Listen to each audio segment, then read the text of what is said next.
I recently had a client, and the wife had one last name, and the husband had another. Got me thinking about something that I've dealt with relatively regularly, is the idea of taking my spouse's name.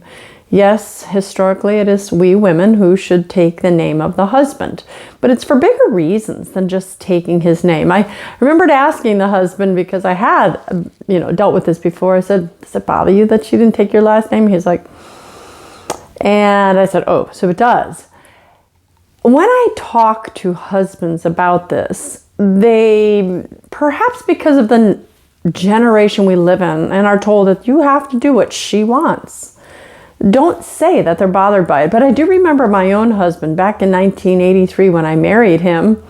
He said, no, do whatever you want. You can take your name, or you keep your name, or you can take mine. And I was like, well, in my mind, we got married by a justice of the peace, and we were going to be getting married in a church a year later. So my mind was thinking, I'll just keep my maiden name and then change to his name after we have the big wedding.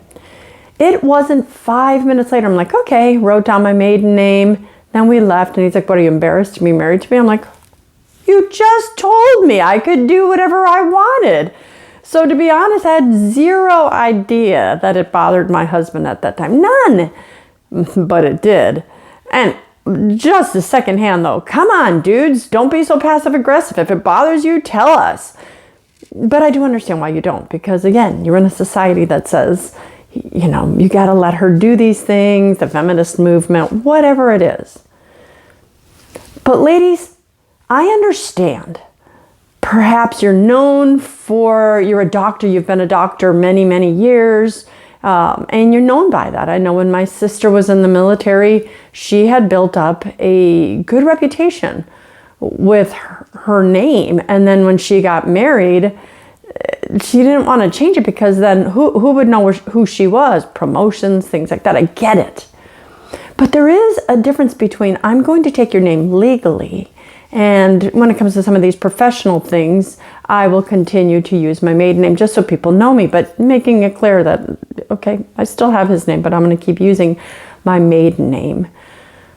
There's so many ramifications of this that we don't even pay attention to. For instance, maiden name, just the whole idea of one name represents you as a maiden and one name represents you as a married woman. So should we be ashamed? Well, then I also hear this other argument. Why doesn't he change his name? Well, we do have this idea of God and the headship. I am going under the headship of my husband. So, yeah, it's more important that I take his name because he's covering me, he's protecting me, than him take mine. But here's the more important issue of all, is that by not taking your spouse's, your fiance's name, that is your very first act that goes against marriage. You're probably thinking, how does that go against marriage? It goes against marriage in this. The whole idea, all that God said, the two shall be as one.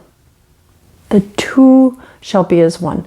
Two names should not be one name. I am coming into your house, into your heart, into your home, this marriage. So it's really much less about feminism, though they would make you think you're losing something, than it is about saying, we are two becoming one. And your very first decision is to make sure you don't become one, because I want to maintain my identity and you have your identity. Now, I know that face I made was a little bit of a sarcastic thing, and you don't all have that, but the spirit of it is the same. This is me, that's you, and I still want to make sure I know who I am.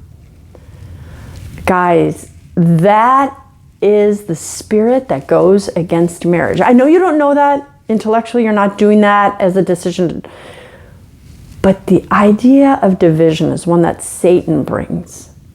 And the idea of unity, of becoming two flesh, becoming one, is very subtle, but it begins right there with your name. Who do I call myself? When I was teaching my college courses and I taught which I don't remember which class it was, either communication between the sexes or a couples workshop. And I remember one of the young ladies in the class said specifically that. She goes, I don't want to lose my identity. I want to make sure I know who I am and retain those parts of myself. And it started a great question about what then is marriage? The two coming together. The whole point of it is that you're shaving off my rough spots, and it's not going to be nice. It's going to be uncomfortable. The bad habits I have, the things I do that God is trying to kind of purge out of me, you being my spouse is going to help that happen. But then I'm doing the same for you. When the two become one, it's because the two of you together have to have your rough edges shaved off, and they're best done so by the other person. It is idea of independence that our society teaches, specifically the American culture, when we were founded on independence, that wants you to retain, I am me, you are you, and I only want to give you so much of myself. But we are supposed to give completely of ourselves, physically, emotionally, spiritually. All of me belongs to my spouse, and all of him belongs to me. So we are supposed to lose part of ourselves, the part that God doesn't want you to retain, the part of yourself that hinders your vocation.